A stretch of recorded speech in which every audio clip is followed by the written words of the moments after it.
Hello everyone. Today I'm gonna go over the Super Qualifier matches that I played last Monday. Yeah, I played the blind game list that I played many times before on stream and also on YouTube. Not really big surprises. The only change I made is I had the 4th Blooming March instead of the 4th Forest to give myself a little bit more chances of casting Thought System 1. And overall the deck feels good. I think if you want to be playing Scales right now in MTGO, Black Splash is almost necessary because of the combo decks really crumble against Thoughtseize. Fatal Push is really good against like the aggressive strategies. Fire Frenzy is really strong. So in general, I like this configuration. One thing that probably will be spoiled in the future is to add more welding jars and maybe cut some amount of enablers. I think we've gotten to a point where we have way too many enablers in our deck. And we're not protecting our payoffs. So I think we could probably see myself trying. I saw hands down likely. Got one Ozolith, one Animation, one Ancient Things to make room for 2 more welding jars. Sounds quite interesting, honestly. I'm really also interested to play 2 skin of that card. Snake Skin Veil, the new card from Kalheim that gives protection. That gives Hex with and +1/+1 counters. I think that card would be kind of nice. I think I'll probably be playing it as a 2-off to start. So yeah, let's see. Well, this was a match 1. I'm talking here, I'm behind this. I decided not to use this because I was listening to music, and if you hear that, then it's gonna be bad. So let's see. Maybe there's something I can do to make this go a bit fast. Is there a way to make this fast? Alright, so anyway, we're playing against Blue Red Prowess here. Decent matchup, but of course the bird is very strong in this deck. Yeah, it was the first round, we always have it. It's like a 9-round tournament, and it was starting at 7 p.m. my time, so that means that if I had done very, very well, I could end up going to bed like 3 in the morning, right? So that'd be kind of hard. Opponent starts with Manamorphose, pretty standard stuff. And they play a bird, of course, turn 2. We're on the draw. So here I'm thinking, okay, how do I win this game, right? The way I decide to do is I decide to play the Ozolith and play a worker. The reason being, this way next turn I can play the Underwater Reborn with a Hangabog Walker and put and graft onto it, making it a 4/4, and making it so the next turn I can make top tiers and try to win the win that way. I did not want to play Steel Overseer here. I don't think Steel Overseer is that strong. It could just have died to this Lava Dart. It would have been awful. Here, of course, Lava Dart will make this a 1/1. Thanks to Soul Skirmage, which is not so, it's very strong, but overall, yeah, I was like, okay, whatever. I consider blocking there, but I decide not. I actually decide to do it because I'm pretty sure they will either bolt me or something, and I decide, okay, we put an extra counter here to the Ozolith. Then this guy will end up being a very big guy, and they will need a lot of basically a lot of spells to not get a top tier. At least I wanted to get 3 top tiers out of Walker. Here we graft, and let's see what opponent's doing. Doesn't respond to anything. Now we put the counters from the Ozolith. Very cool. I'm feeling okay here. Of course, they can kill you with 3 cards in hand and Storming Entity, but they missed a land drop. So that means that you most likely will... most likely you will not get to... that will not happen. And opponent just bolts our Hangabog Walker. And... what else? Opponent Lava Darts us, making the Hangabog, like the Soul Skirmage, not being... we kind of block it with Hangabog Walker, profitably at least. But funnily enough, they decided not to stack with the Hangabog Walker, with the Soul Skirmage, which is funny, and they only have 1 land left, so that's actually... that gives me confidence. Of course, it's 5 mana, so if they had like something like Lava Dart and Mutagenic Growth, maybe it would be dead, but apparently not. And here I realize that my opponent makes a mistake because they cast a bolt now. If they had casted a bolt on my face now, it would be dead. Because of course it could have been 3 points of damage plus 1 trigger here. That would have been death. And then they just decide to light up the stage here, which is okay. But again, light up the stage and they find this. One card left in hand and no. So here I'm at 4 life. Of course, I'm not in a great situation, but I still, you know, they still need 2 burn spells to kill me. So I'm like, okay, I think this can be done. Especially if this doesn't die. They look for, and this is where I realized my opponent maybe was not the best player. Oh no, they actually play Soul Carnage. Okay, never mind. I just got. Okay, so we draw the next line, which is a good play. So I tank a bit here, and finally what I do is I play the Hangabog Walker, I tap it to make it a 5/5, and I put 5 counters on the Ozolith, 4 counters on this Arbon Ravager. I get 5 Topters, right? That gives me enough blockers for the next turn. And they have 0 cards in hand, let's remember, and 1 opt. So unless they draw precisely bolt, opt, bolt, and then they bolt the next turn, we are fine here. I was planning to kill them the next turn anyway. I put the counters here on the top because I really want to block here profitably. And I think I have enough artifacts in general and having animation module too, that I can just grow my Ravager to a point where, you know, we can always get through enough damage to them in one shot. Here my opponent does blue and red, so they top deck a Manamorphose, and then they will slash me. Kind of crazy, but they opt into will slash, which I've never seen, you know, in. Then we untap, and this is basically game over. Like, you know, this is still a 7/7, so this can profitably block Stormwing Entity, so they will not attack us.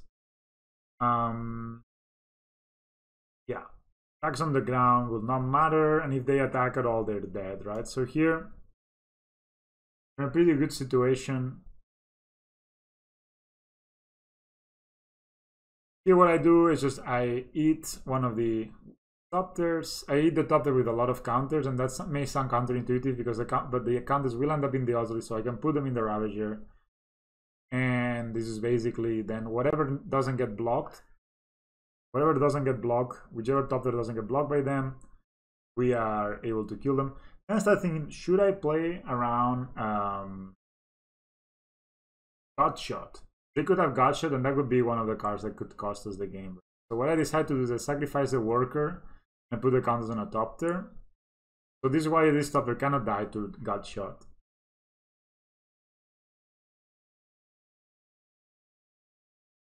Right, so what we do here, now we have a ton of counters, right? So we put this to the other Ravager. We could also have put it in another Topter, the counters. So then we get like basically an invulnerable, basically another one that doesn't die to Godshot, and then we could move the counter, and probably could have worked out. But at this point I decide, okay, I just attack like this, and I think we still have enough blockers that we can win. So they just block these, and then I put the counters over the and in case they have had a removal spell like a Godshot, we would still have like, what, 17 counters on the Ozolith, so next turn we can do the same, right? They will lose the Stormwing Entity, and then next turn we have 17, 20, 20. Of course we would die to a top deck bolt in that. Anyway. For sideboarding, I'm very happy I have Fatal Push for this matchup, so I bring in the Fatal Pushes and I cut one animation module. I actually cut both animation modules because they don't block like flying dudes, and that's the main issue. I also bring in the Gem Razor because it's a good blocker, of course. Bring back in one of the interesting things. I cut all my Steel Seers because, you know, Steel Seers are not that great of a card in this matchup because they just get Lava Dart. And yeah, so this is a hand. I'm looking at it, I'm like, okay, this hand has nothing going on for it except the Fatal Push. I decided to keep it because I'm on the draw. And in the draw I always favor interactive hands. And because the game too, I assume my opponent also has brought a lot of interaction. So they bring in the Monastery Spear here, attack. So this deck plays very few lines, and they rely a lot on dealing damage to you into light up the staging you. So yeah. My opponent, by the way, double Mutagenic Growth me here, so it put me to 13 turn 1. Which actually made me believe that I could probably win this game. Because I had the Fatal Push, right?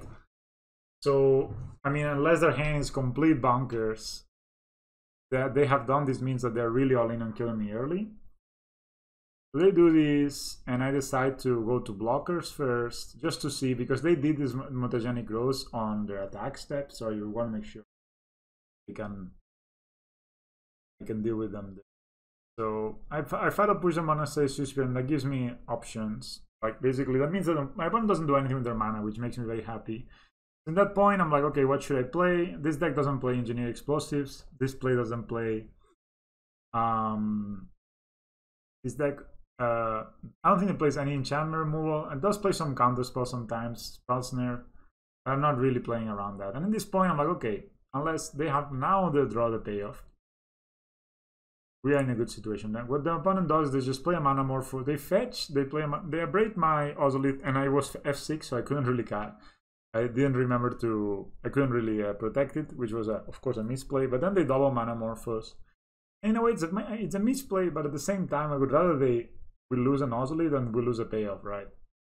They find a Monastery Spear here, but they have missed, of course, too, like the fact that they had used 2 mana morphoses to not deal damage to us, right? So not get free prowess triggers is really huge.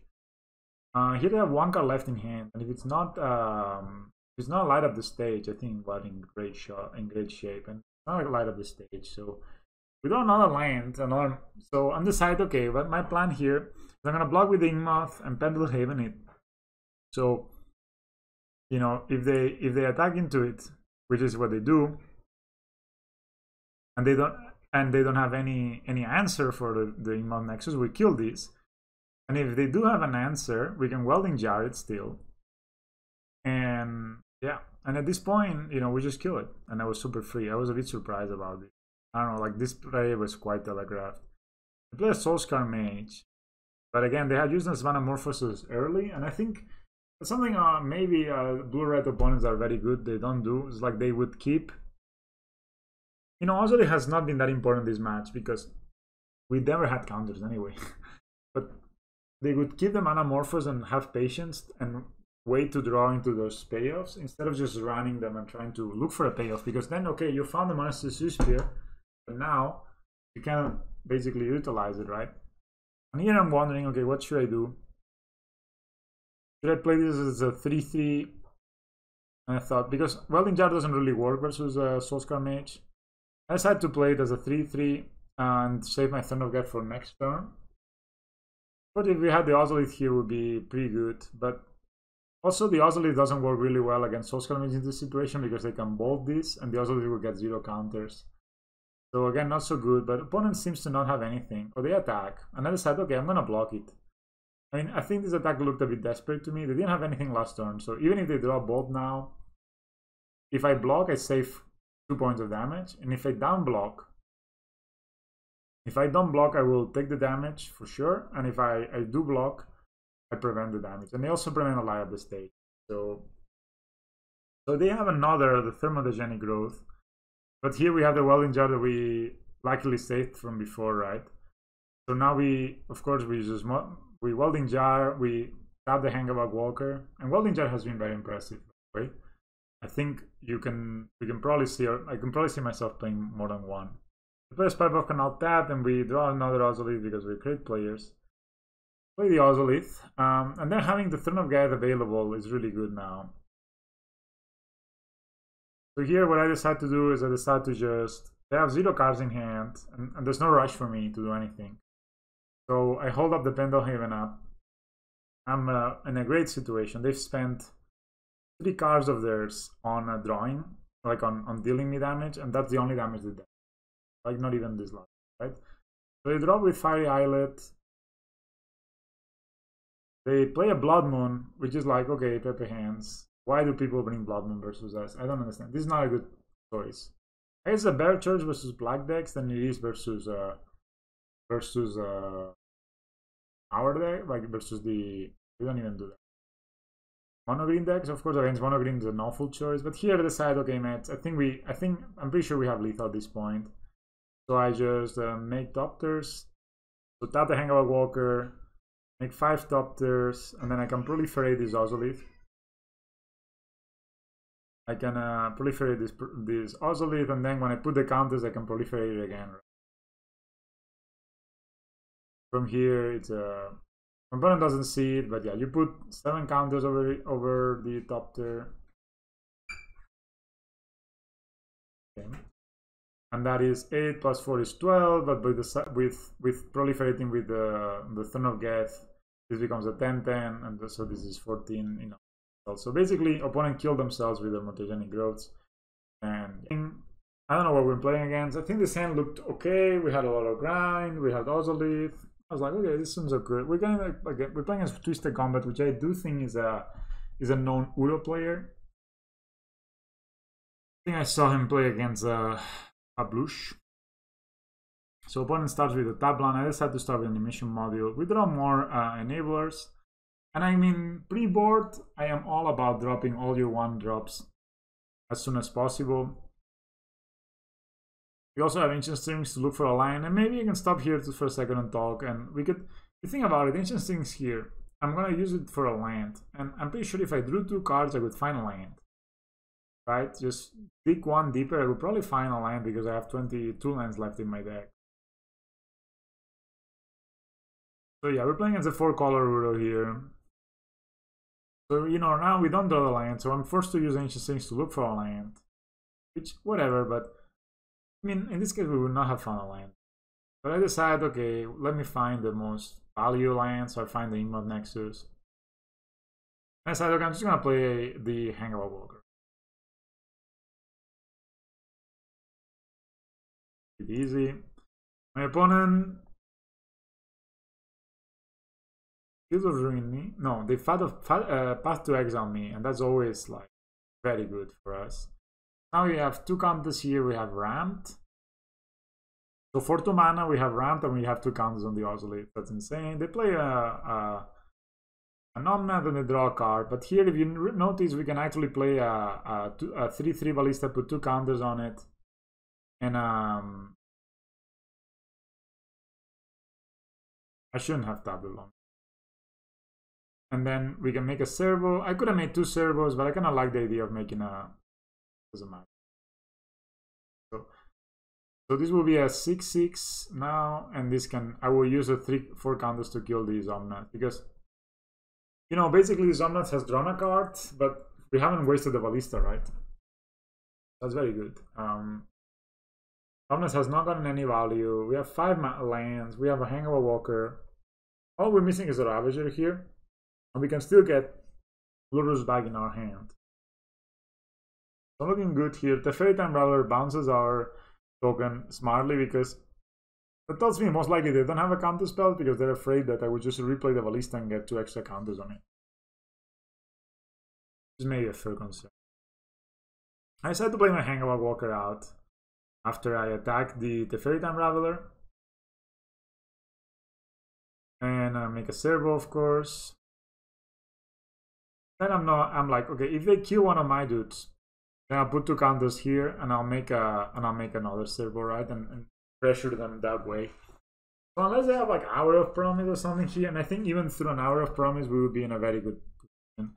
Just Growth Spiral, they keep drawing cards, and they Mystic Sanctuary back, and I wonder what if they Mystic Sanctuary something back, and I think they put Path to Exile back on top. Yeah, they put Path to Exile back on top. So if they path whatever, they only can we will get the counters, we make servos, and we'll still be in a decent shape. Opponent takes a turn because they're playing this take turns deck. I just realized this now, and this is probably the worst version that we can play against, because they have kind of this combo finish that is very hard for us to beat, because it's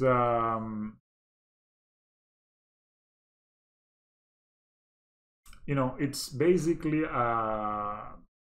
it's a combo deck which is never very good against. We don't have any way to interact with the combo, and on top of that, they have all the value, right? So I think this deck is, if they have like the right mix of removal plus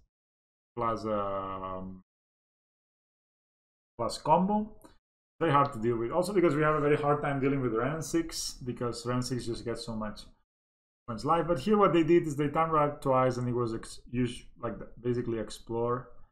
That's not so good. I don't have any sack outlets, which is kind of uninteresting. What I decide to do is I get lures in my hand and I attack, by the way, put them then at 8, and I play my lures out, saying, okay, you need to answer this, like right now. And I mean, again, if this had been a Mishra's Bubble, we would have been playing it for free, right? Opponent has to cryptic it and draw, which whatever. I thought they didn't have a cryptic, or else they would have tapped me, but I guess they're patient play. So they don't have more. They do have another Mystic Sanctuary. This deck plays a lot of them. And they get the cryptic back on top.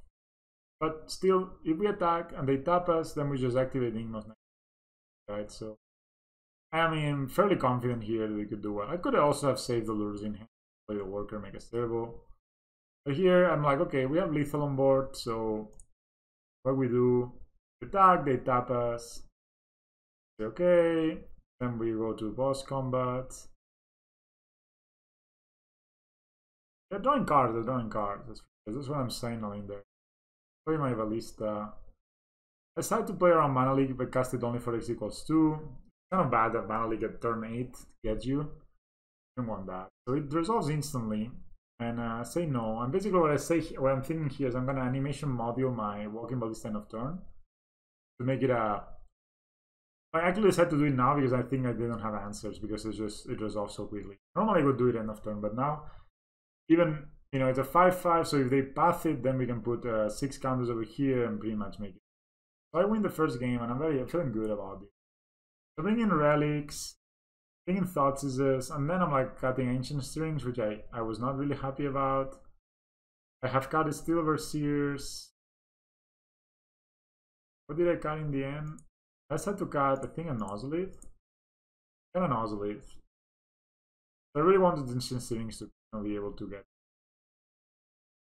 Let's see how the next game goes. This hand, of course, is not good. A lot of colored spells, and oh, I keep this hand? Okay, I'm pretty crazy, but I guess I keep it because of the relic. Sometimes it's funny when you see your decisions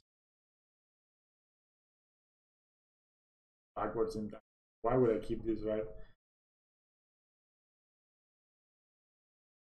I honestly thought, okay, if I find any green source, my hand starts becoming gas. I don't know, maybe it was a. So I drew the green source. I'm like, okay, that's good. They play E for 1, which is brutal. Like they just, I'm sorry, I just skip ahead. I play these and I'm feeling pretty good. I'm like, okay, I can pressure this Ren. I have a relic that I can exile the graveyard. I thought, okay, you know, my keep paid off here. My keep paid off because I am able to pressure on them, exile the graveyard. I still have a very stacked hand. I can Ancient Things for a land. I can find a Thoughtseize for their cryptic command. I'm like, and then I can exile it with relic. It's looking good. And then they cast Explosives for X equals 1. And they only play like 1 or 2, normally 2 nowadays, and it felt brutal. So here they got a 3/4/1 and forced to Ancient Things for a land again for the second time in a row, which is a bad use of Ancient Things. And I decided to Thoughtseize them, thinking, okay, what do you have? And then I see this hand. The Fairy Hero Dominated, the Fairy Time Rattle, and 2 Time Wrap. So I'm like, okay, if you don't draw a land, I will not take this. Then the rest of the cards is like, hopefully they don't draw. If they draw a line, they will cast any combination of them. So I decided to take the Teferi, because that's what could get them close to a line. But they find a line, so that means that.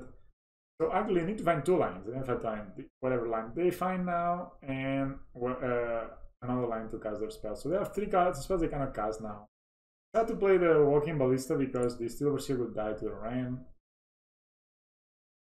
And then here, of course, they plus. I'm like, okay, maybe we're fine.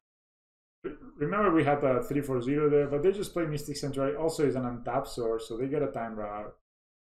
You know, they basically, it's an Explorer, but it sucks. So, and these Ren 6s are getting at 7. So if they find a fetch land, we're getting pretty hit hard here. We keep fighting though. This Ren 6 is at 8. They didn't minus it. They have time wrap twice, which that means that they're now at 6 land. They still have not found a fetch land. They're cycling their cat to 3 on 5. They can get it back, so pretty cool. And they cycle it again, meaning that they have now 3 cards in hand. And the problem was that me being so blown out in the beginning, I'm kind of running low on resources. And they have like a 9 loyalty ran, and they have the Teferi in hand. Any fetch land turns into a time wrap. And if they ultimate this, basically they can keep casting time wrap as long as they have a... And that is, sorry, they can keep casting time wrap as long as they have a Svetlan, right? So it is not looking good.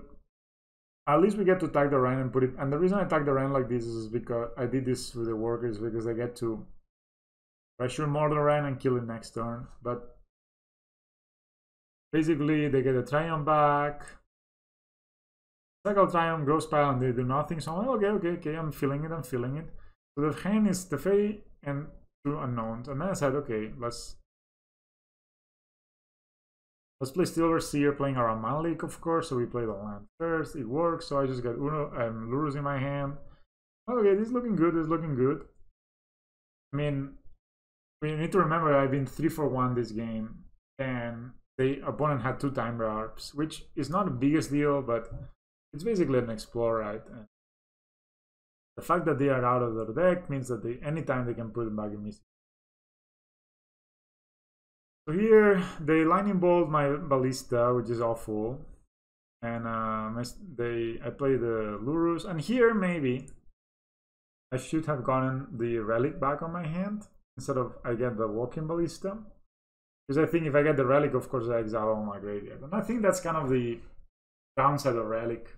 Like there's a few scenarios where you play a Lurrus, and yeah, you also want the relic. It gets a bit awkward. But also, if you're playing the Heal Spell Bomb, you are in a bit of a weird situation too when you want to play against me. Also, relic kind of keeps the graveyard like small, so they can escape Uro, which is kind of the main trend. But now they're drawing 2 cards a turn, and here they play Uro. Either Uro, for those of you who are spying Spike, and then they time wrap. They top deck, third time. The third one, they just top deck it. And then, of course, here is very hard because they will get to escape Uro. They actually do play Omnath, and I mean, at this point, this game is really lost. I killed the Omnath with a trigger on the stack, but anyway, they time wrap again with the Mystic Sanctuary. They put it on top. They bolt my Lurrus. The fairy is about to end. And then from here, they just escape Uro, and they path my dude, and yeah, this game is over, basically. So we go to game 3. I decided not to make many changes to the deck. I think I just add the 4th Ozolith. I decided not even add it. Yep, I added a second Steel Overseer because I want to bait possible path to exile. We start with Blooming Marsh, looking for some... I mean, I didn't have a 1-drop, so I start with an interesting, so I get a relic. Here I have decisions. I'm like, if I play Steel Overseer and they ran and 6-seed, this is super bad. My thought was I want to play Steel Overseer into a tap line and then they path it. I decided to play the relic, and they force of negate my Hardened skills, which is pretty brutal. I think here they have a Ren 6, and honestly, situations like this where you have a bit of an awkward hand, an opponent has Ren 6. That's one of the reasons to completely cut Steel Overseer in this matchup, I believe. It's because right now, one of my cards do nothing. So I'm in a weird situation here. I Advance of Vazgood the Steel Overseer, thinking this may be the only chance I have. But then they minus it also with a Ran, and it just becomes very awkward. Of course, the opponent is not going to miss any more land drops, so we are in a situation where, yeah, we don't have a Scales, we don't have a Ozolith, we have a Relic, which is very good, but opponent already has all the lands they need, because I would say at least one of the cards they have in hand is a land, so... And I had Thought System last turn, and I discarded a Cryptic. But they had two. Yeah, that was a thing too. They had two Cryptic Command.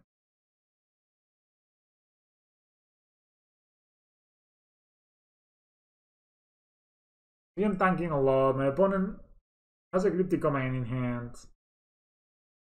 I'm really trying. I got the Lurrus in hand. I'm really trying to deal with this Ren 6. I'm gonna go Spirals. Spirals is at worst a cantrip, right? So at best is an awesome ramp spell turn 2. They shock in the stomping ground, so I'm a bit afraid here. They do nothing, so of course they have a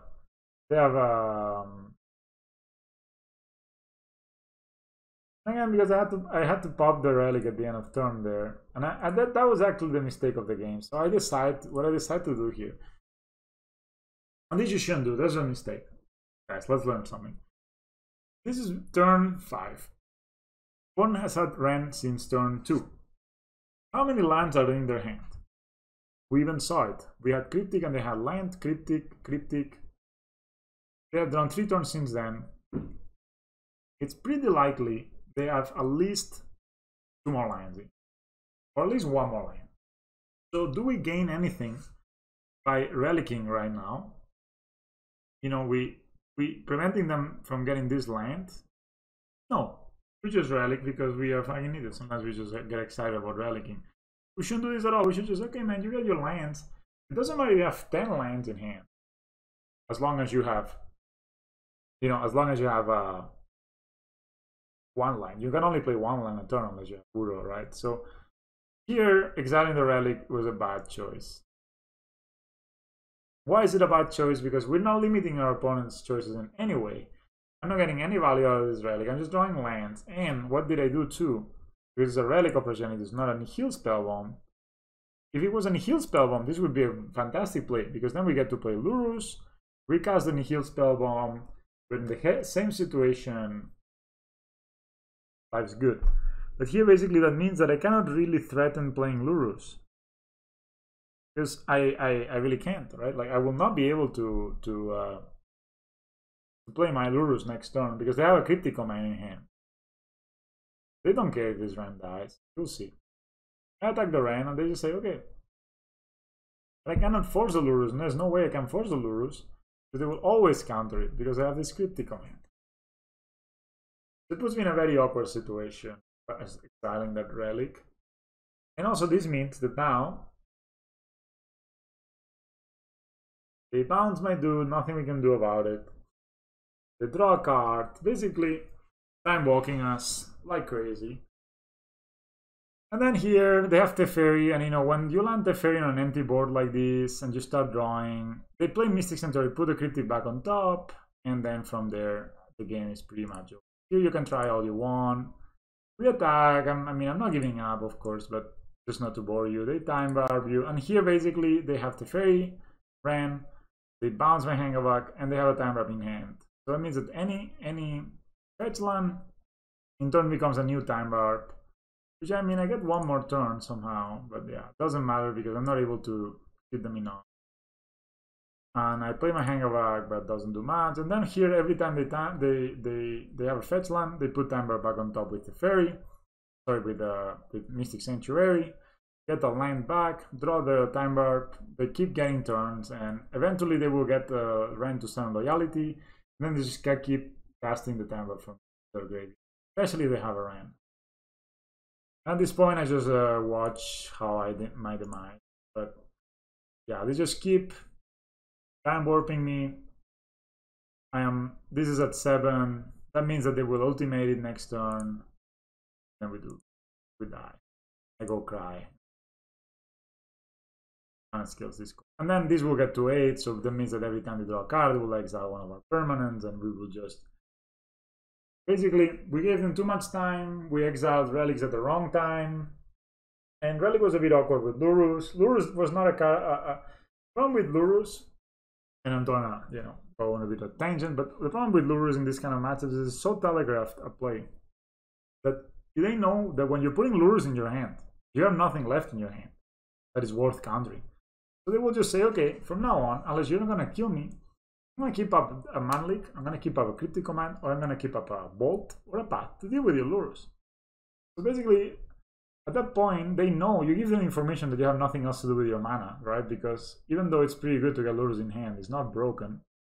So I think unless you're playing something like a Mishra's Bubble, where you can get Lurrus and get an immediate value draw cards, you need so much mana to make this work that it's almost very impossible to resolve this and get a profitable exchange in these matchups. Of course, it's a free card, but if you don't get to use it, so in these matches, Lurrus is not really shining. Still is free to play, so play it, but Lurrus is not really shining in these matchups. There's a set 2 telegraphed of a play. It's only good if you're winning and you don't want to commit more to the board. You get Lurrus in your hand, so you have like a plan B, right? But it's very hard to be winning versus this kind of decks because it's very easy for them to just draw a lot of cards. And they play an Uro and you really you're not always ahead. Anyway, that was match 2. Match 3, we're 1-on-1 right now. It's been pretty fun. You know, I had this hand. I'm like, oh, this hand looks a bit weird. I'm on the draw. I know what I'm playing against. I don't really like to check whatever I'm playing against. I'm like, okay, this doesn't feel too bad. We can go down over a Born. We can go Ballista. Then over basically being a cheap 4-man's Hardened skills upon. So mulligans to 4 cards. You're like, what are you playing, man? Are you playing Neoform or what are you playing? Very scary when an opponent mulligans to 4. They could be playing Belcher, they could be playing the Oops All Spells combo, but no, they are actually playing green, white, Hammer Time. Very right. This mana is pretty cool, by the way. I decided not to graft it. And that means that unless they have Cigarras 8 into Hammer, we are in good shape here. I decide to play Ballista and graft onto it, of course. Maybe I have a choice. I'm like, what do I kill? I'm like, what I said to myself is like, if they play an equipment, I will kill the Pure Steel Paladin with equipment on the start before they get to draw the card. If they don't play anything, then I'm just gonna keep the Ballista. Play, maybe I'll draw Nozzleif, maybe I'll draw Scales, and, you know, just why not keep it. And they play Swift Foot Boots, which they cannot really equip. But I mean, they have 1 card left in hand, so I really like, I'm not afraid to trade my 2-drop for their 2-drop if they're not getting any value.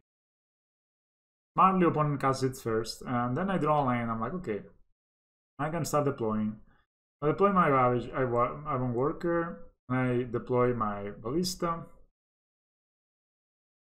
So here, only thing that I'm worried about is them having Cigarras 8 into Hammer, but then we can block with the Worker, put the counters on Ballista. And yeah, we can go from there. I don't know what I'm going up to here.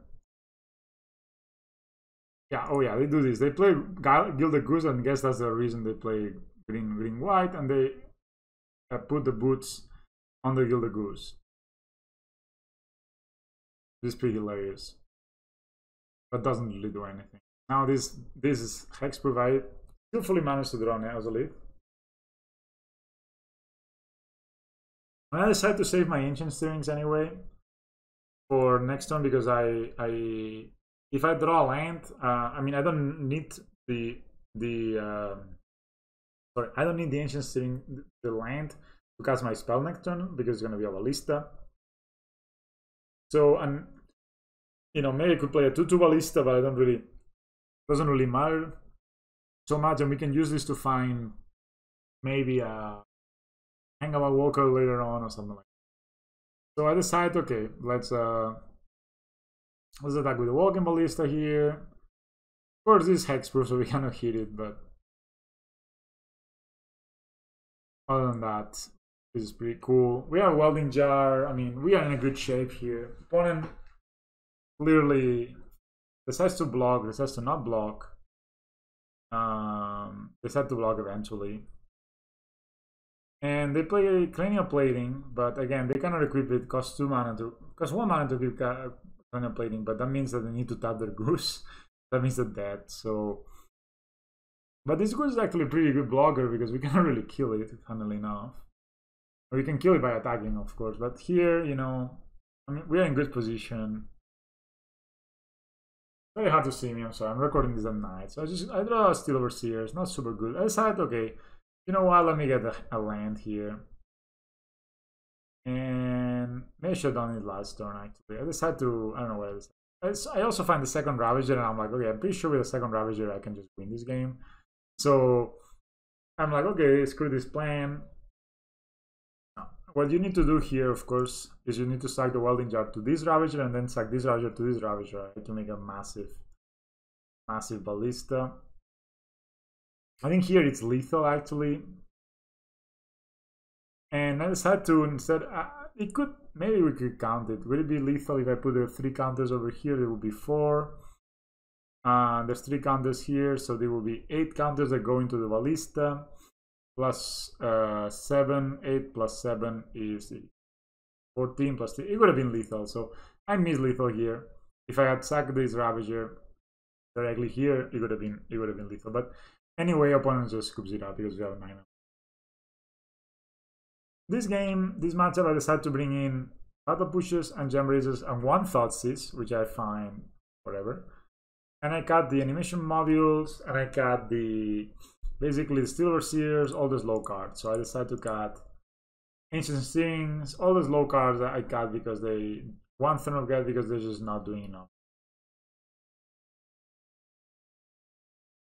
So this hand, of course, not very good because we don't have an untapped mana.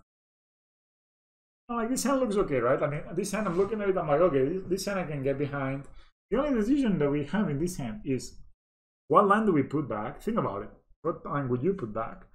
And do we start with Hardened skills turn 1? And I told myself, if they play a 0-drop on turn 1 or a 1-drop, I will keep with the final push. Right? I decided to put, and then the reason I decided to put the Inmoth Nexus back there is that I'm thinking that what was gonna happen is I'm gonna have to play Fatal Push turn 1, or I guess during my opponent's second turn. Then the next turn, I need to play the Hardened skills, right? Before I play my Ballistas. I want to play my Hardened skills before I play my Ballista. So unless I draw exactly a second Hardened skills, I mean, unless I draw exactly Ozolith, then I don't want the Inmoth. I don't need my line to be untapped anyway. So I'm like, okay, I'm gonna keep the Llanowar Reborn and make a 4/4 Ballista. I think that's what. So my opponent plays the Plains and plays Sigada's 8. I'm like, okay, this is scary. And I decided to play in this situation. What did I do? Yeah, I'm like, okay, I'm not gonna die next turn, right? So I decided to play Llanowar. Yeah, that's what I do is, here's what I do. I'm like, if I don't draw more lands, it's better to play, because let's say I play this untap now, and I play the scales. Next turn, I play Llanowar Reborn. I will not have, that doesn't set me up so well for a potential turn 3 Ballista, right? So what I decide is to play Llanowar Reborn first, and this way I have 2 untapped manas next turn, which will allow me, for example, to cast a second Hardened skills on turn 3. So I don't know if I did a super job explaining that. So they get the Stoneforge Mystic, and I'm like, okay, of course I get unpunished there.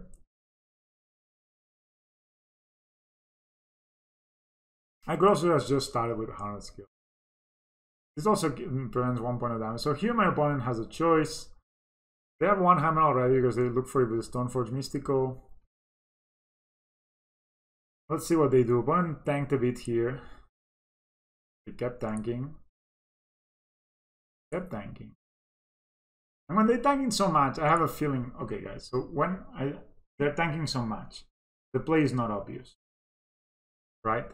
If they had 3 mana, they could have the boots that give them hexproof, but if they're tanking so much, the play is not so obvious. If you were just getting 1 hammer in, I think they would just have done it and take their losses if we have a lot of. So what they do is they play Colossus Hammer, and I decide to go 2 blocks. I'm like, okay, I'm not in a rush. I can go 2 blocks. And I say, no blocks. Opponent has priority. Before you get priority in blocks, they get priority. So how the block step works, I think a lot of people, really good thing to play Hardened skills and know your stuff. How the blocks phase works is, first you, the blocker, declares blockers. That's how the phase starts. Just say there's no blockers already had. You just say no blocks. Then your opponent, because it's your opponent's turn, your opponent has priority to. And then if your opponent passes priority, it comes back to you. And then if you pass priority, we go to damage. So what you do is you go to blockers, you say no blocks because you don't have blockers. Then your opponent has priority and now has to decide, should I play my second hammer? And they decide to play their second hammer. Then when they play second hammer, you have priority again. You can of course respond to the hammer attack, you can respond to the hammer cast, you can respond. At this point it doesn't matter. And then I just follow up with the Stoneforge Mystic and I don't die. That allows me to play the Walking Ballista the turn after. And graft onto it.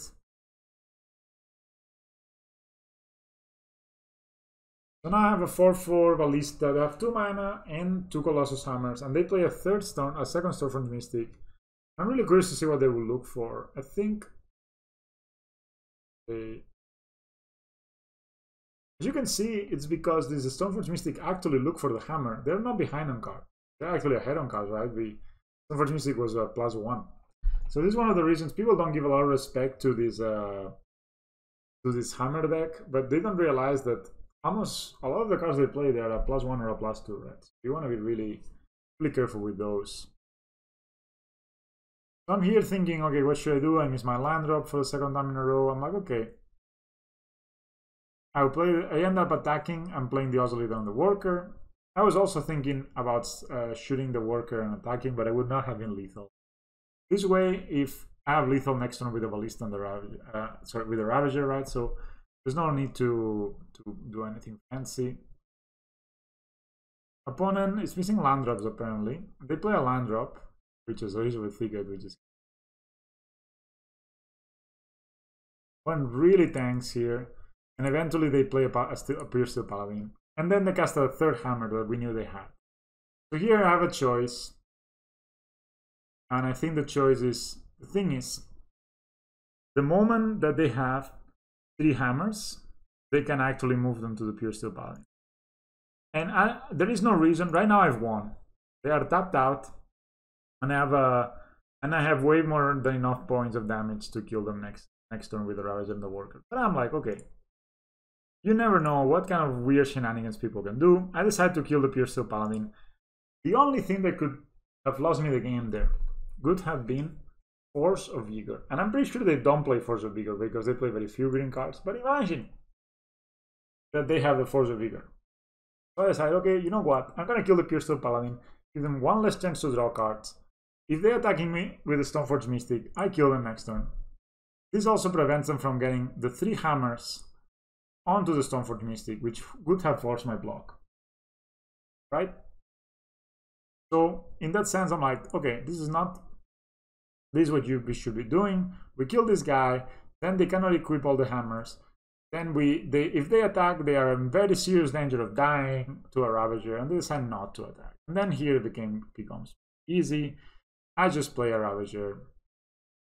And, you know, Ravager and Ozolith and Hardened skills is such a brutal combination. You play the Worker, you put on the Ravager, as you should always do, put the counters on the Ravager, because then when you sacrifice them, they will end up in the Ozolith, not in the hospital. So now this list is going to be 10-10, 18-18, or 20-20, I think. So it will be even more than needed to win.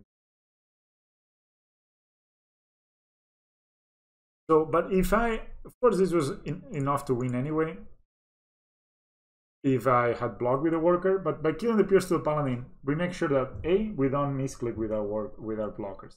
We play around Force of Vigor, or then potentially drawing Force of Vigor, and we make sure that if they had some kind of weird gain life spell, we could also win, right? So because we make 20-20. Alright, that is my 4. We're playing against Mr. Satan, which is a Dragon Ball character. I went for a walk because of AFK. So we don't go for my Glorious. It was around 11 PM at this time, and I normally go to bed quite early. It was definitely rough. I see my hand. I'm like, okay, this is not too bad. Let's go. I mean, I don't love Instinct Storm 1, but you will not always draw like a Hardened skill. So, I mean, have done the play here, so we start with the ancient strings. And ancient strings, and I'm like, okay, we have lands, we're just looking for payoffs here. We got second Ravager at Ozolith. I decided to go for the Ozolith here, and yeah. My opponent is playing a Polluted Delta, and that makes me a bit nervous because they also have Lurrus, and then of course is Meal. Meal is not a good matchup, in my opinion. Some other people have had more success with it than me, but I haven't been able to really have success on it. It just feels that they have a too good a combination of removal and they're too fast. When we're not very good against opponents that have a ton of removal unless we draw things like something like Ethereum, sorry, Hangover Walker and stuff, and they get a second crab with a fetch land. That's very scary here. So yeah, they just put it and they mill me for, basically mill me for 12 here with the two crabs combined. And that's just basically free meals. They didn't use any spells, only the crab, and they've created like a third crab, So right now, basically every land mill us for 8, and every non-land mill us, every fetch land mill us for 18, and we don't have 38 cards left in our deck. Quite scary here. So I'm thinking, basically what I'm thinking here is, how do I kill them? I'm just thinking, can I kill them in any way? And I think, should I go with the Zingmoth kill? Should I go with a Ballista kill? What should I do here? And after match deliberation, I decided to play Ballista and Graft onto it. Because anyway can kill them next turn with the Ingmoth plus the Ravager. So I can play the Ballista this turn, and then, maybe I can, if they don't have mana open, then they're not expecting. So if I play the Avan Ravager there, they're not expecting they maybe are expecting the Ravager kill, the Ingmoth kill, but apparently opponent is really good at Magic and they draw also Philorene. So I get milled by 18 here. Then the Philorene my Ingmoth Nexus, which sucks. If I had played the Ravager, I could have played around this by eating the Ingmoth Nexus, and of course I had in that case. So now I decided, I didn't know these guys, you will learn now, even if you don't get a land, you still have search your library. So it actually counts as if you have actually searched a library, right? So now here they have milled me for 18 with the crabs. And now they will, I had a good hand to beat them, by the way. I could have beat them. But then they have, what was it? Surgical Extension Ancient Sins. It didn't make much sense, but I was very happy to see that, I guess. They could have Surgical Extraction my Ravager, and that would have been probably GG. But then they also have Archive Trap, right? So that mills me for 13 more, so I have only 6 cards left in my deck. So I need to kill them next turn. And now, of course, in hindsight, what I should have done is to play the second Ingmoth Nexus, play the Ballista, play the second Ingmoth Nexus, and in last turn instead of playing the Dano Waterborn, because it didn't make a difference in the end. And then here I'm very much in desperation mode. The only thing I thought that maybe I could get them is, if I don't, so what I decided to do here is, instead of sacrificing the Ingmoth Nexus and putting 5 counters plus 5, 10 and make it a 14-14 that they will for sure block, and I don't have enough to, like, I need 7 damage to clear all the blockers, right? So it would mean that it's only stun stun, so it's lethal. I decided to attack like this, and I'm like, okay, maybe they take it because they get greedy. And then if they take it, I actually can sacrifice the Ozolith and sacrifice the Ingmoth Nexus and put enough counters here to win. So I decided to gamble a bit there. Obviously, the misplay in this game was not playing the second Ingmoth Nexus when I could. But of course, the opponent had basically everything. Also, they misplayed by not exiling my Ravager with Surgical. So I guess, I think anyway, they decided to block and they lost. Then they even have the Glimpse from Tomorrow, whatever it's called. Instant Unthinkable. And so what I do normally in this matchup when I sideboard is I do play, I do put the Fire Pushers on, Gem Razors to deal with the artifacts. They have a couple of artifacts that are annoying. One of them is this Mesmerizing Orb, and the other one is the one that every time a creature is put into the graveyard, they gain 1 life. That's quite strong. I decided to do something I've been doing versus Mill quite a lot, which is to cut 1 Ravager, because I always feel the Surgical Ravager, and then you have less chances to have a Ravager in hand. This way, of course, you want to draw the Ravager, but it's much worse to draw Ravager, get it Surgical. So if you do draw Ravager, it's less likely you will mill a Ravager. I don't know if that makes a lot of sense, but it has been. That's I've beaten Mills the last 1 or 2 times I played in leagues, and that was the way I did it. Of course, my opponent had a fantastic draw. so it was very hard. And this hand just doesn't do it versus meal, so I decided to go to 6. I do think this hand doesn't do it either. Like, what is the plan with this hand? Play a couple of workers, get them fatal pushed, and I decided to mulligan in the end. And I get a very medium hand that, you know, I just had to keep anyway. We don't have Lurrus at our disposal here. I decided to put both of the untap lands and keep the Dano Reborn so that they can make the Walking Ballista slightly more threatening. My opponent starts with a crab, of course. They were on a 7, so they were not mulliganing, I believe. No, they did not mulligan. So that absolutely already makes it very complicated, this game. I decided to fatal push the crab, and they play Mesmerizing Orb. That's of course, was Mesmering Orb.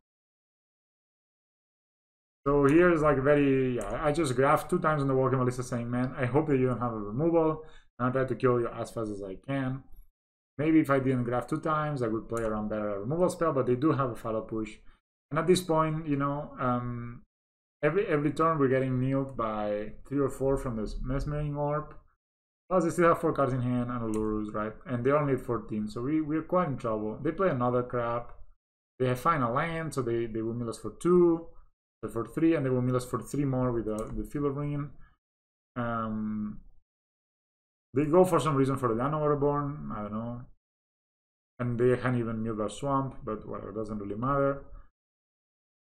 You have a bunch of Vasgos, and I think, okay, maybe this is the way to go. So I decide to attack with everything. They block, and I play Ballista, and I'm thinking here, should I just ping this crap? But I think if I ping this crap, I'm not gonna win the game. Because I will lose this Ballista, right? And that's the difference between, if I had a Ravager, like a Harness Skills this game would have been much better, but I didn't.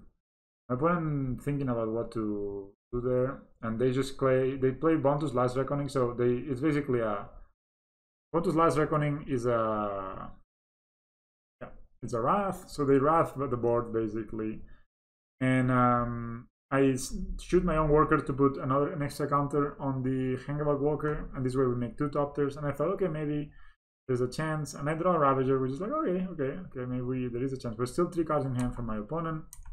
Put them to 9, but you need to realize that every time attacking, I'm also milling myself. And here is kind of the nail in the coffin for them. They draw this Profane Memento. They top deck it because they didn't play last turn, and they could have. So at this point, every time a card gets milled, or basically a creature goes into the graveyard, they gain life.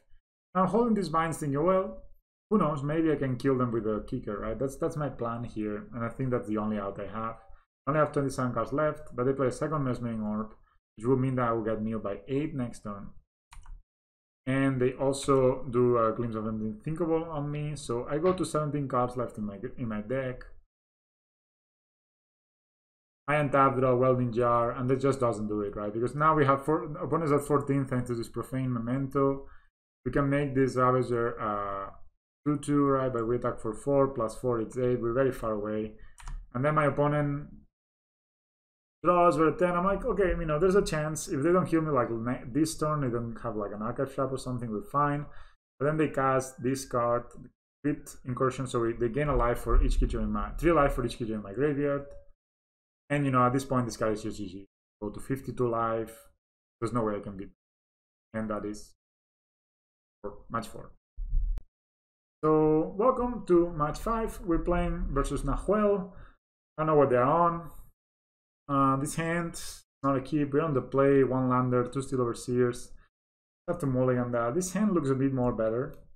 And I decided to put the Throne of Death back just because I already have a Ravager, right? And it could be that the Throne of Death could have been good, but you never know. And I would rather keep a Hangabag than a Throne of Death. I don't know what my opponent's on, and they start with the Spellbuff Canal, and it's the Swift Spear. So they are on UR Powers again. Draw a second Ravager, not a bad draw at all. We don't have an enabler this game, and I think in general, this whole tournament it hurt me a lot not drawing my enablers early. I felt like I drew a lot of my payoffs, and that's what happens sometimes. If you draw your payoffs early, and then you draw your enablers, your payoffs were weak, and then your enablers do nothing on their own, right? Because that's what they're called enablers. Opponent just has to gutshot my Hangabag Walker, which makes me very happy that I get both. They attack with this, and I decided not to block. I know they have light up the stage, but they will get it sooner or later anyway. And they can up there. Welding Jar is a good draw. As I said before, I'm thinking of getting more Welding Jar. Heck. And I play Hangabag, and this time around there's nothing they can do to prevent me from... Well, they can try. They bolt my Hangabag, but I have Welding Jar, which is pretty amazing this whole league, I must say. Also, since... what's the name of the card? Genius Pose is so common lately. I'm thinking that I would like to play maybe more Welding Jars to protect myself, like my animation modules, my Ausolith from the Engineer Explosives. They play the op, they have the Exile light up the stage. They find the third Spiral of Canal, so perfect mana for them, and they have a Storming End. Game is looking hard. They have double Ravager, you know, so I'm thinking here, if I draw an Ausolith, we could be in really good shape. And I draw a Worker, which is not the greatest, but it's not the worst either. I just had to sacrifice the Worker and put the counter on the Hangabag Walker. This way I have a 3/3 already.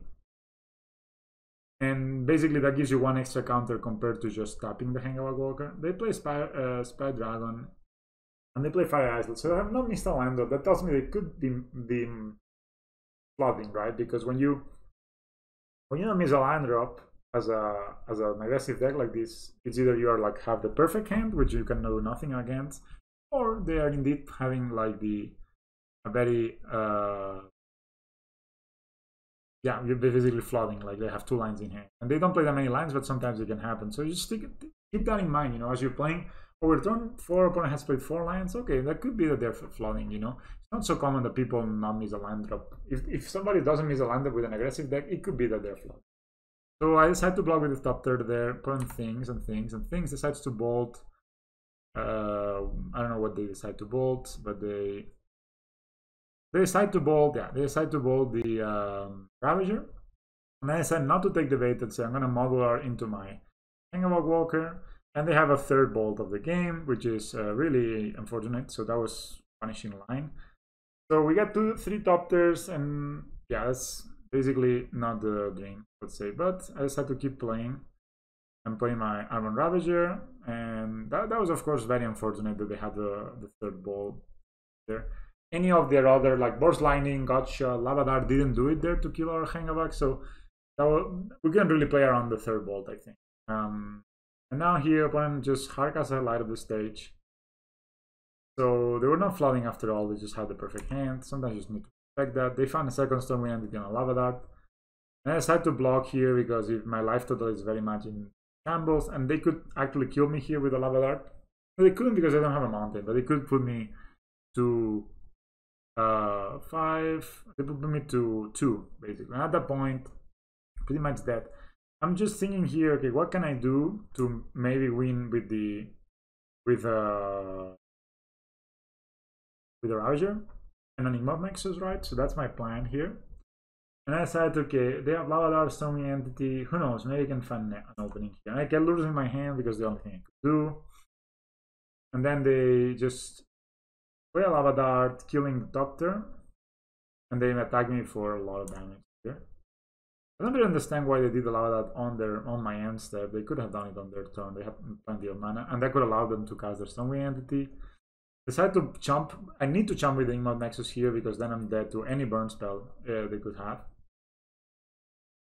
Which is not great, but I'm like, okay, let's see if we can draw land. They have Soulscarred Mage, which is very annoying. So they can, basically now if they bolt my Ravager, it becomes smaller. And yes, they find the 4th bolt of the game. So, and they can still cast the Storming Entity. So needless to say, things are not looking great here.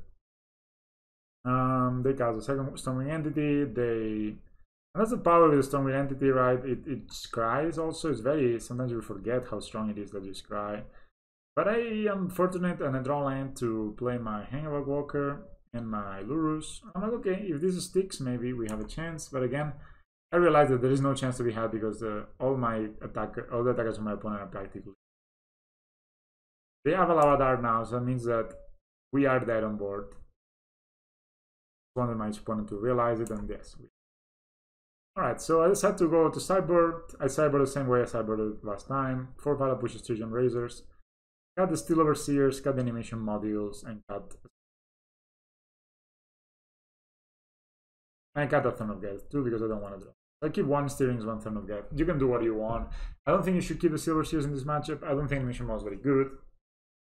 I just think kind of doubting that whether I want a Throne of God or Ancient Strings, but they do have a lot of removal, so sometimes Throne of God is a bit unfortunate. But here, like, my hand looks good. So I have like a good combination of scales. So I have an enabler, which I haven't been able to find in the previous game. I have a ballista or a gem raiser even. Sometimes these decks will bring Blood Moon versus you, which I don't think is a very good play. I think again, they should take the route of being an aggressive deck, not a control deck in the matchup. But a lot of people tend to sideboard into control cards, and they misalign the roles a little bit, and they think that they can control us, but in reality they should try to kill us, not control us, right? So it's here, they play Spy Dragon, but they don't have any follow-up, they just attack for 1, and I'm like in a very good position. So I play my Inmouth Nexus, always play Inmouth Nexus early, if you can. Play my Inmouth Nexus there, and now I can graft onto it. It's a very good hand. We have Gem Raiser follow up, but we don't show the Gem Raiser yet, so just ping them there, and my opponent scoops it up. So very different when you're drawing your enablers than when you're not drawing your enablers, clearly, and I recommend you guys try to draw your enablers if you are into winning with Hardened skills. Also, I talked about reducing my enablers, and I think that's okay, but then you need to increase your welding jars to protect them when you draw them, right?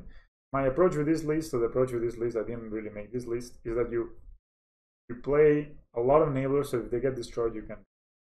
I see this hand, I'm like, okay, this hand is good, We have double File Push, very good.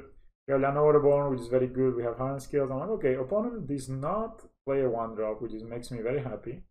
So I decided, okay, if probably will not have to File Push anything here, so I'm just gonna play a Hardened. Opponent Ops. Not a very strong start. Opponent has not mulliganed, I believe, so they could have mulliganed here, and maybe it would have been better off, but they start again, same with the Spy Dragon. And then I decided, okay, Spy Dragon can go out of control very quickly, and I'm playing on the draw, so I would rather be answering my opponent's threats than playing into them. So here they main phase an Opt, which is very good. They don't expect, I'm pretty sure, this Fatal Push, and so they Steam Bands there. They play Stormwing Entity, which is unfortunate. Fatal Push does not kill Stormwing Entity, but at least we get to kill the Spy Dragon. They could have played the Stormwing Entity post-combat, and that could have given them a bit more better information about the Scribe, and I think they should have done that, in fact, but slight misplay by opponent there, but very light. So here I draw Gem Raiser. I'm like, okay, Gem Raiser is a good draw. So I decided to play the Inmouth Nexus, because this way we can have it set it up for next turn. Play the Hangavac and Graft. And Llanowar Reborn has been amazing, and it's one of the things I miss the most about the Mono Green list. Playing 4 Llanowar Reborns works really well.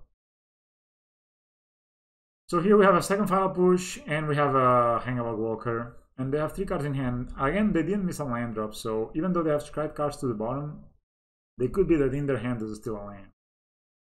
So they attack, nothing we can do there to block, of course. And then in the end step I just had to File Push this one. Because I had the mana open, and it could be that the next turn I don't have the mana open. So I'm really more keen into using my mana when I can, dealing with those aggressive creatures before I have to take damage. Because it could be the next turn, I don't know, they do something and then this monster can. And here I'm like, okay, I have Welding Jar now, this is very good. And now, here I think I make a slight misplay, but let's see. Yeah, I decided to attack with the Hangavac Walker because I decided to play the Gem Raiser without Mutate. To block, basically. I'm like, okay, if their hand is not fully stacked with like a Lava Dart or something, then this Gem Raiser can hold back this Stormwing Entity. Nothing goes in the end step, so opponent attacks. And I said, you know, I'm at 13. They have like double bolt, they can almost kill me, they have Lava Dart and Bolt. So I decided to block and force them maybe to use their spells when they're not so happy about it. Right? So that's my plan here. They Lava Dart me, so like this Lava Dart could have been 5-7 damage, only the Lava Dart plus a Bolt could have basically just put me to 1, and then so again, now they need to, maybe they don't want to do this Lava Dart now because they would rather do it with another card or with when they're hitting us instead of when they're hitting a Gem Raiser. So now this has forced a Lava Dart out of their hand.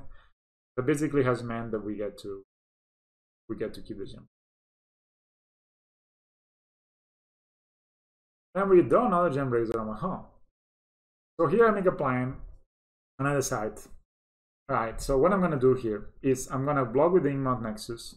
I have a 4/4 Hangabug Walker here.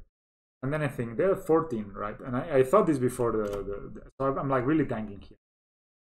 What happens is they're 14. They could have Godshot, they could have Mutagenic Growth.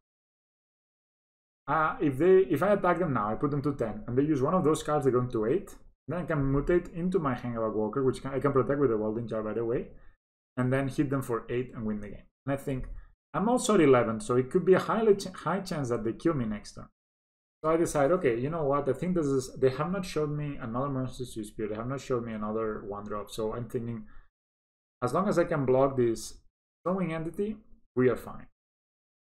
Of course, this is the third game, so it's quite a lot on the line. So I decide to do just that. I attack. And because here, basically, what could they have, right? They didn't play Storming Entity, they didn't play Monster Spear, they didn't play Soulscar Mage, or they didn't play Spy Dragon. So this is not a creature. They haven't had a good chance to Godshot me or Mutagenic Growth me because they were attacking into creatures. Right? There was only one time where the Storming Entity attacked me directly. So I'm like, okay. Maybe maybe basically we can like, what could they have? Do they have a Bolt? Maybe they have a Bolt. So they could have like removal basically for us. That could be a thing. Or they could have more lands, but they didn't play land last turn, so maybe they don't have lands. So they probably just have some sort of removal, right? And it's probably not an Abrade, because probably they could have abraded this Hangabug maybe. Or it's, yeah, it can be Mutagenic Growth, Lava Dart, all of those cards, right? So I'm thinking, okay, if they have one of those damage dealing, like these Phyrexian spells, they will deal damage to themselves. Then we can win. And that's what I'm trying to do. I'm trying to set up here. I'm thinking, should I play the Gem Raiser as a blocker? Should I leave it as it is? And I decided to leave it as it is and block with the Inkmoth Nexus. You realize that even if we lose both Inkmoth Nexuses, we still win the game. They play Monastery Spear here, 3 cards in hand, so they just drew this Monastery Spear. That's what I'm thinking here. And I just wait for them to attack. Of course, you should always wait before you animate. And I animate one Inkmoth Nexus. And here my opponent maybe gets a bit nervous or gets a bit excited. And before I get to have priority, my opponent goes ahead and what does he do? I don't remember exactly.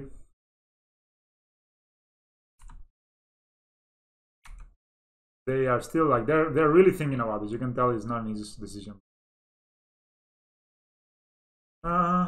Eventually, my opponent decides to bolt my Inkmoth Nexus. Bolt it, so this I have just saved. Then I'm thinking here, where should I Welding Jar my Inkmoth Nexus, and I decide to not do it in the end. So I just let it go. And I decide to activate the other Inkmoth Nexus. I have 2 cards left in hand. The only way they kill me here, like they're 6, right? So I'm at 11. So they Lava Dart into Godshot is the only thing that kills me here. They could Lava Dart. They can Lava Dart my Inkmoth Nexus, but then I Pendelhaven it. So we are protected there. So in this case, I don't think there's anything that our opponent can do to kill us here.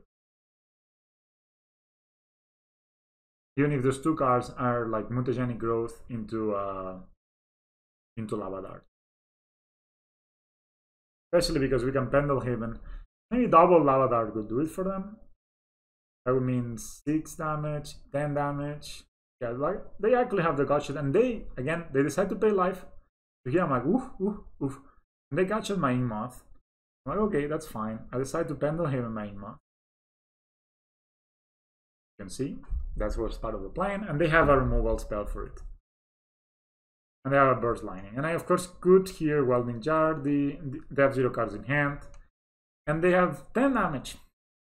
So if we was not for this Pendelhaven precisely, we would be dead. And I decided to Welding Jar it, and my opponent's at 8, and I'm like, holy crap, I mutate over, of course, and this is an 8/8, and my plan comes to fruition. And yeah, I get pretty excited over here. Right? Alright, so this is round 6. I'm showing Lurrus. I'm playing against Oink Mage. We are currently 3-2. You know, we don't have a possibility to top 8 at this point. There were 375 players, so only one 7-2 will make it. That's what I heard that happened. And, you know, only one 7-2 means that we are... That means that only like the 7-2 that lost to the highest rated players will win. So going on to... Sorry, we'll go on to the top 8. So we don't have chances here. And I see Watery Grave. I'm like, god damn it. So opponent has thoughts here.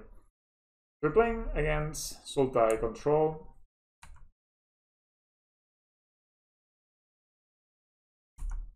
So I'm like, okay, this hand is still very good. They take Steel Overseer, which tells me they most likely don't have a lot of removal. So I just have to play Wallista, like the Hangout Walker, and hold my Ballista. The opponent plays Field of the Dead and plays a... Plays Field of the Dead and Thoughtizes my Ballista again, but puts them at 13, which is quite a low life total, right? So I'm like, okay, not looking bad here. And because they're tapped out, I just had to use my Hangout. I think this is a good thing to do. There's no reason to give our opponent chances. Yeah, I'm like, okay, what are they gonna do? And of course they Uro, that's like a safe play by them. They think it's safe, I guess. Because they have a 14 life now. But they'll tap out. And I'm like, okay, I'm going Steerings. And I find Ravager here. So, you know, everybody has told me not to put anything in my deck. Thank you very much. And here basically is a matter of math. But if I sacrifice this Hangout, it's 10 counters. And then 10 plus the 2 counters that the Ravager already has, it's 12. And it goes into the Worker, which will be 15. And we'll win. Then yeah, I go to sideboarding here, and I think it's here where I maybe made the mistakes. I did put Thoughtizes in my deck, and I decided to cut Steel Overseers because they're not so good versus Fatal Push. Still, I'm like, you can see I'm not even setting in all the Thoughtizes. And I don't think Thoughtizes is particularly great in these matchups. It can be good, I guess, on the draw versus Renin 6. That's where I would like it. But in this matchup specifically, they play a ton of counter spells and a ton of removal. So taking one of those counter spells with Thoughtizes will not really phase them so much. You want to really try to get under them or try to set up like an animation module. So I'm like really thinking I keep 2 Thoughtizes in my deck. Look at this hand, I'm like, okay, this hand is fine. Not great, maybe I should mulligan it. But I think, okay, I mean, this is a not super fast hand, but I just have to play the Ozolith. I'm here like, okay, what are they gonna do? So I decided to just play the Thorn of Geth. Okay, maybe they don't. Maybe they don't. Counter it, they don't. Then I play Ballista and Resolves, interestingly enough. So I play the Blink Moth and exile their Armitage Charm that they used to draw 2. So far so good, I feel. They have a Fatal Push for my Ballista, but I sacrificed it to get an extra counter on my Ozolith. So not so bad. And I have I have Lurrus in my deck, right? So I had to get Lurrus in my hand. And again, this is a bit of a slow play, but whatever. I give my opponent some time, but I didn't have anything else to do anyway. But they use this time in the worst possible way again for us, which is they get the Jason Ice Sculptor down. And you know, Jace is really, really strong when it's an empty board like this, because how are we gonna deal with this Jace? Like, what is the point? You know, like, they will for sure untap with it. Almost for sure untap with it. Play the Lurrus. I play Ballista. Put the counters on the Ballista, on the Lurrus, on the... They actually sacrifice... They Fatal Push my Ballista again. I should put the counters on the Lurrus. But yeah, at this point, opponent will... my plan there was to try to kill this Jace with the Ballista. But it did not work out, and the opponent gets to keep the Jace, and I have 6 cards in hand and 5 mana, right? So, looking kind of bad. I also tap out of Geth, so they eradicate my Lurrus, keep 4 mana up, and they have Brainstormed again. So their card quality is over the top. No second Relic there. I'm like, okay, let's try to attack. And my opponent is like, decides to Cryptic Command, bounce my Blink Moth. I could have sacrificed it there, to be fair. I still don't really see point, so I just attack. They give them 1% counter. Play a second Relic, because I'm ready to exile my second Relic. But here, Opponent has brainstormed 3 times already. They have E for, what was it, for 1, and I think E has been an absolute beating this whole tournament. There's definitely the card that I couldn't really beat this tournament. I think this game was still fine until this E. Because this gets the Ozlith, gets the relics. Yeah, and then after this point, we basically, they 3-for-1 us. We can draw, we can exile with a relic, but it's whatever. And we're in very bad shape right now. Like, even attacking, I mean, we're doing so little here. Pada pushes. I should have played the Welding Jar before combat. But at this point, my opponent has drawn a ton of cards, and they're starting to minus the Jays even to but yeah, not much to see here. They just actually cast a Primeval Titan. So I guess this list was playing Primeval Titan instead of Hardened Promise. Doesn't really matter. It's kind of the same, right? Primeval Titan cannot be forced though, and it's a 6-6. So at this point, I'm like, well, how am I gonna win this game? There's no chance.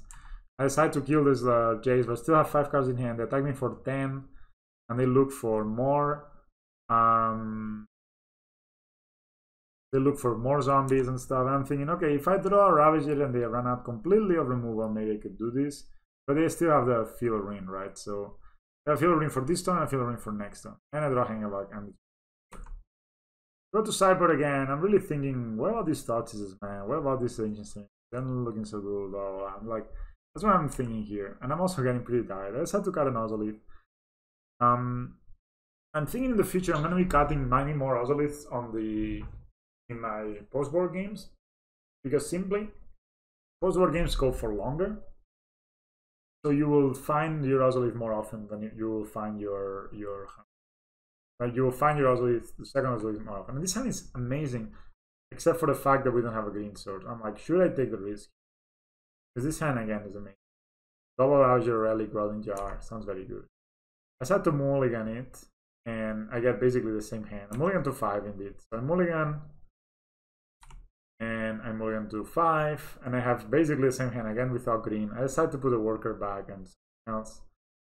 And I start with a relic, but again, it's not the dream. I'm gonna start with a Triumph, and I'm like, should I just play my Ravager? I have Welding Jar protection. I just had to do that. Yeah, no green, and I'm not drawing green, so I'm just attacking for 1 every turn. That doesn't look like the most productive way. They abrupt decay, and I am forced to use my Welding Jar. It's a pretty good use of Welding Jar. I'm opponent pairs the Fatal Ruin, and gracefully use my green here. I decided to blow up my relic here because I don't have anything in hand. I need to find something, you know. And I know it's not the best use, but I just think that I need to find a card here that I can use, or I'm gonna just die. And here, for example, this is a thing where this happens a lot to me, at least. This putting binds on their turn to protect my creature. So I think in the future, with a snakeskin veil they're printing, this will be a much better in these situations, right? So it will have like a lesser floor, or lesser ceiling, in the sense that you cannot stop the mobile rages, and you cannot stop you cannot pump your creature +4/+4. But you know, here we'll end up with a 2/2 Ravager, which is much better than a 1/1 Ravager, right? So I attack again, play the Ozolith, play the Hardened skills. We're not looking great here. They play Uro in 3 life. And basically now the impending doom is over me, right? I'm thinking, man, I need to find a second relic to deal with this Uro. I need to kill them. Opponent has 4 cards in hand, just still at 19. You know, it's not looking good. And I decided to play Animation Module here. And I'm also empty-handed, so my opponent, there's nothing that they need to play around. They mana leak my Animation Module, fairly smart, I would say. I just attack again, very slow. They're like, you know, 3 cards away from escaping Uro, and they have 6 mana here, so again, I attack, and I decide, okay, you know what, I'm just gonna get Lurrus in my hand. I'm gonna play this Ballista, but I was a bit afraid they would counter it, and you know, I think this Ballista could be my wild card to win the game, but the opponent does something very smart, I would say, which is Armageddon's Charm, our Hardened skill. So both, and this is when you're actually missing Veil of Summoner. This is pretty brutal. I mean, it's not that we'll use 100 skills, but it's basically have removed the skills, have not destroyed the skills. We cannot recast it with Lurrus. Pretty hard. They also have exiled our welding jar. They cling to dust. Now here the interesting, like the Assassin's Trophy or Ravager. Okay, 4 cards in hand, 1 card left. So what could it be? And I'm here thinking, should I play my Lurrus? And I play my Lurrus here finally, and I decide, okay, they have 1 card. It could be a blank, you know. And at that point, I think we need to go for the highest upside play. And I play Lurrus, and I'm like, okay, what is it? And they have, of course, oh, they have another. Did they put it back with a Mystic Sanctuary? No, they just drew another one, right? That's of course very unfortunate. Here I end up with a 2/2 Ballista. Maybe I should play the Ballista first. Would they have charmed it? I don't know. But here they're empty-handed, but of course they have Uro in the graveyard, right? So they play Uro, they gain 3 lives, they draw another card, and at this point, what did they do with their mana? They just play a land. Yeah, even I cannot attack into this Uro, even though I have a 3/3. They attack me with Uro, they draw an extra card. I pump my Ballista, like that's my only out here, just trying to get Ballista. Not looking great. I attack with both Blink Moth and Ballista, trying to set up something here. But they have a Cryptic Command bouncing my Ballista, which is pretty... Yeah, so... Yeah, I have a lot of lands, as you can see, and very little to do with it. My opponent taps for 4, and I don't know what it is, but if it's Jace, I think we're pretty bad. I think here they... I don't know what they do. They attack me. And I concede. I just realized there's no way I can win, basically. I mean, they play Jace. No, they play a Titan here. And I just concede there's nothing I can do to win. So this game was fairly close. Like, yeah, I'll see you for the deck tech in the end. But yeah, this game was pretty close, but we just couldn't get there, you know. Like, their removal was always 1 step ahead of us. We traded 1 for 1, 1 for 1, 1 for 1 the whole game. They never got us with a 2 for 1. But what happened is, eventually, they find Uro, and we didn't have the answer for Uro. We had to, because we started a mulligan to 5. And then they found the Uro, and the Uro will just give them the life, stabilize them, draw them the cards to get into the spells like Primeval Titan. So obviously, obviously not so good here. I was 3-3. I was pretty sleepy, pretty tired at that point. And I could just, I knew even if I 6-3, I would probably not be in the top 64. So, and the top 128 was only like 150 play points, and I had to play 3 more rounds, and I said. But yeah, I will see you for the deck tech. We can talk a little bit how's the deck looking, what I would change, what are some of the considerations if you're gonna play another an tournament, especially if you're gonna play a tournament versus these Uro decks, right? Because in the leagues, I feel they are underrepresented. But this tournament, I played against a lot of them, and I think there were like top 4 of them were on the top 8 of the qualifier, right? So Uro is a real force. Sultai, 4 colors, take turns, all of those are a big force, and you need to think a little bit more. Alright, welcome. So this is the list I played. This is the list I was playing for the tournament. And overall I was pretty happy. I think I made some misplays, and you know, sometimes the cards didn't just line up super well. I mulliganed a bit too much maybe versus control decks, not able to find lands. So you had to move forward. What are the changes I would make? I think seeing so many engineered explosives should make you consider playing 3, even 4 welding jars. I saw Hands Down, who's the maker of this list, by the way, did that, and it worked pretty well for him. And I think that is something you want to be doing. One thing I maybe have considered as well is, you know, we play 4 skills, 4 Ozolith, 2 animation modules, 2 interesting. So this is, and 2 Throne of Guests. There's a ton of enablers, and sometimes what happens is we get this weird mix that we have too many enablers. And enablers don't work well with each other. Like, it doesn't matter how many scales you have and how many Ozoliths you have. It just matters you have like 1 of each, pretty much, and then the rest, right? So we could experiment by cutting 1 animation module, cutting 1 Ozolith, of course, to make room for those welding jars. We could experiment with cutting ancient strings, as I've done before, cutting 1 Throne of Geth, So all of these cards I could see being cut at some point or another.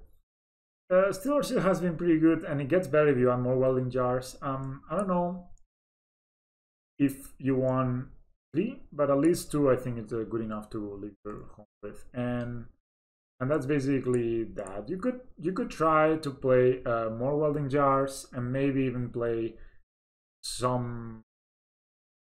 Yeah, probably some. I mean, if I had to add 2 welding jars to this list as it is, I would probably cut either the ancient strings or I would cut the one animation module, 1 strings or something.